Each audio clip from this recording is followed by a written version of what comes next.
Gente, eu sou Rose Sampaio, vou aqui te dar 3 dicas especiais para o seu TCC, para você não ter dor de cabeça para fazer o seu TCC.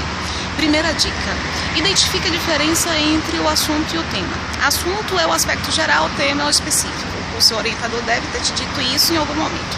Assunto é aquela palavra, é um núcleo, e essa palavra vai se repetir ao longo do processo de escrita. E o assunto é uma delimitação.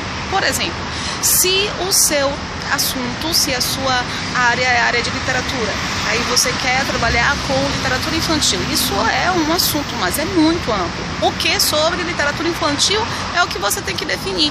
Então você pode definir a literatura infantil, a questão étnica na literatura infantil após o movimento MNU, que é Movimento Negro Unificado, da década de 70. Você já afunilou.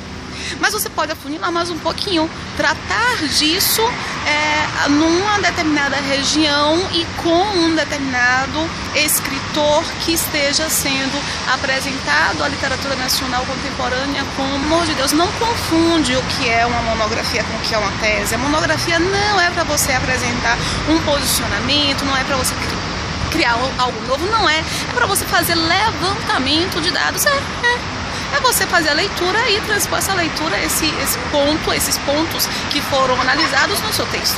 Uma outra questão muito importante é a seguinte: você precisa definir, antes de começar o processo de leitura, definir como é que é o seu roteiro.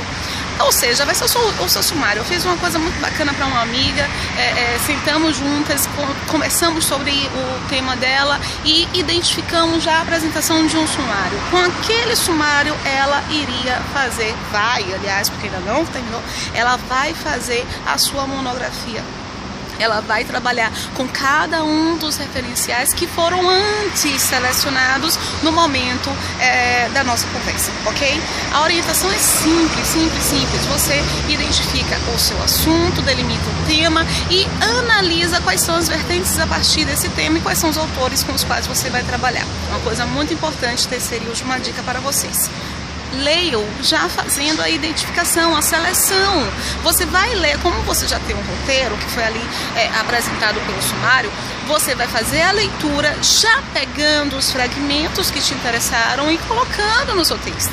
Porque dessa maneira, gente, vocês não vão ficar naquele processo angustiante de ler.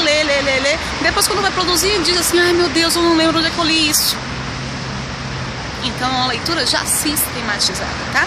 Eu espero que essas dicas ajudem vocês a prepararem um TCC bacana,